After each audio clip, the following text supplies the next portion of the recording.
Saudara-saudari, selamat berjumpa lagi dalam renungan singkat Hari Raya Pentakosta, Minggu 31 Mei 2020.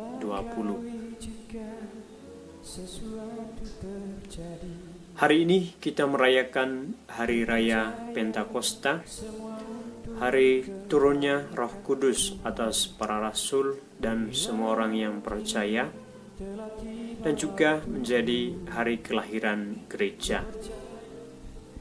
Roh Kudus yang diutus oleh Bapa dan Putra menjiwai, menguatkan, dan meneguhkan setiap orang beriman dalam seluruh hidupnya, teristimewa dalam karya pewartaan kasih Allah.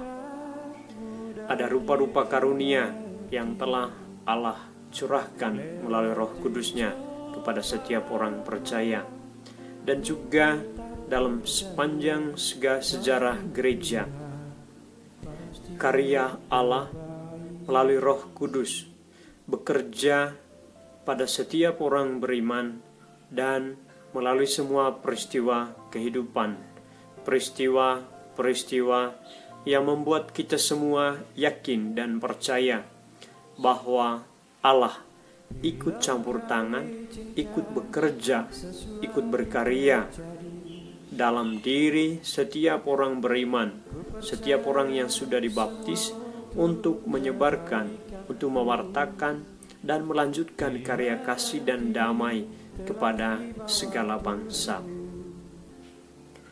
Dengan ini, saudara-saudari, ketika Yesus mengatakan kepada para rasul, sebagaimana kita dengar dalam Injil Yohanes pada hari ini, sebagaimana Bapa mengutus aku, demikianlah sekarang aku mengutus kamu, terimalah Roh Kudus. Ucapan dan pemberian Roh Kudus itu meyakinkan atau mengingatkan bahwa perutusan semua orang yang percaya pada Dia sebagai rasul kasih dan damai dilengkapi dengan seorang penolong, penghibur dan penguat, yakni Roh Kudus. Dengan itu, ada dua hal yang dapat kita sadari, kita yakini, dan juga menjadi jalan untuk meneguhkan iman kita. Yang pertama, bahwa karya Allah akan berlangsung terus sepanjang segala masa. Dia tidak dihalangi oleh tantangan dan kesulitan, oleh kejahatan manusia, ancaman, atau bahkan penganiayaan. Para rasul dan jemaat perdana mengalami penganiayaan, dikejar-kejar karena iman akan Yesus Kristus, juga karena karya mereka mewartakan kabar sukacita Injil.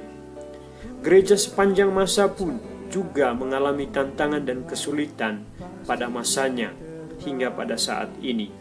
Namun gereja dan pewartaan kasih dan damai serta pengampunan terus berkembang dan bertahan hingga pada saat ini.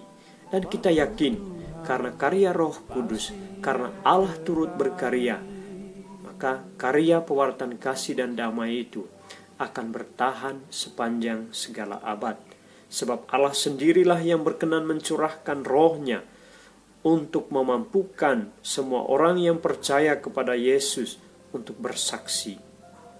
Kesadaran ini hendaknya meneguhkan iman kita dan menumbuhkan keberanian dalam diri setiap murid Kristus, bahwa Allah berkarya dalam diri kita dan melalui semua hal yang kita usahakan untuk mewartakan kabar sukacita Injil, untuk menjadikan dunia menjadi dunia yang penuh damai dan penuh kasih.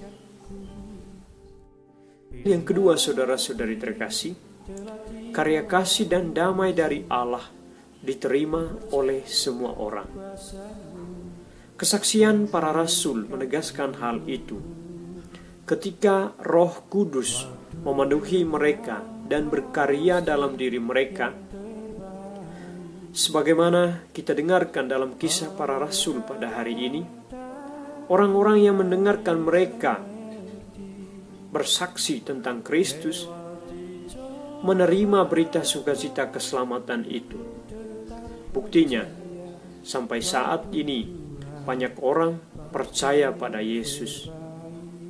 Karena itulah tugas kita sebagai umat beriman yang percaya dan mendapat perutusan dari Yesus adalah membuka diri untuk dipakai oleh Allah melalui Roh Kudus untuk mewartakan kabar baik, damai dan kasih kepada semua orang.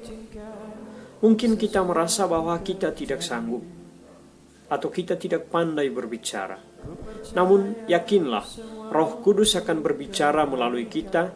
Ia akan bekerja dalam setiap inisiatif baik, sehingga kasih dan damai diterima, dan orang-orang yang mendengarkan pewartaan dan menyaksikan perbuatan kasih dan damai itu diterima dan juga mau mengalami damai dan kasih itu dalam hidup setiap hari.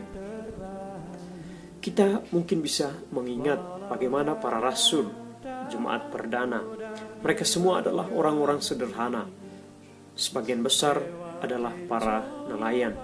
Namun karena Roh Kudus berkarya dalam diri mereka dan mereka membuka diri terhadap karya Roh Kudus itu, maka mereka sanggup memberitakan kabar sukacita Injil dan membuat banyak orang percaya pada Yesus Sang Juru Selamat. Itulah yang membuat gereja berkembang sampai kepada segala bangsa, karena Roh Kudus memimpin karya pewartaan. Roh Kudus menjiwai dan menolong para rasul hingga saat ini kita semua yang berkehendak baik untuk mewartakan kasih dan damai dari Allah itu. Saudara-saudari terkasih, Hari Raya Pentakosta ini yang kita rayakan hari ini hendaknya menumbuhkan keyakinan dalam diri kita bahwa Roh Kudus berkarya dalam dan melalui diri kita untuk memperluas kerajaan kasih dan damai. Namun syarat utamanya tidak lain adalah memberi diri dipakai oleh Allah melalui Roh Kudus. Sebab pada saat kita memberi diri dipakai oleh Allah melalui Roh Kudus, kita mengerjakan kehendak Allah, bukan kehendak diri kita. Kita mewartakan Allah, bukan diri kita. Saudara-saudari terkasih, ketika kita memberi diri dipakai oleh Allah melalui Roh Kudusnya, kita akan sanggup hidup dan mewartakan kasih dan damai, membangun persatuan, dan dapat mengampuni satu sama lain. Maria menjadi teladan bagi kita dalam hubungan dengan memberi diri dipakai oleh Allah melalui kehadiran Roh Kudus. Ketika malaikat Gabriel datang menyampaikan kabar sukacita dari Allah, Maria menegaskan, "Terjadilah padaku menurut perkataanmu."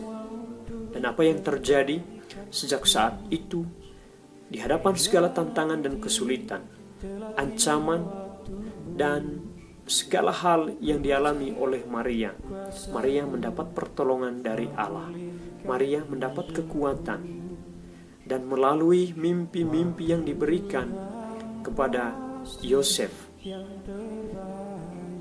Maria dibimbing dan ditolong untuk menyelesaikan tugasnya menjadi ibu Tuhan hingga tuntas. Karena itu saudara-saudari terkasih, Roh Kudus yang dicurahkan Allah dan Yesus kepada para rasul juga dicurahkan kepada kita hingga saat ini sampai selama-lamanya.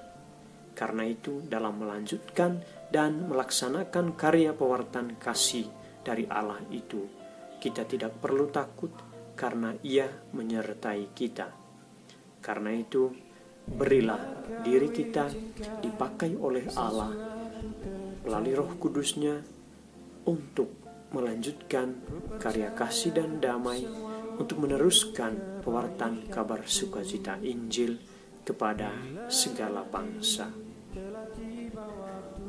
Inilah panggilan kita, inilah tugas perutusan kita.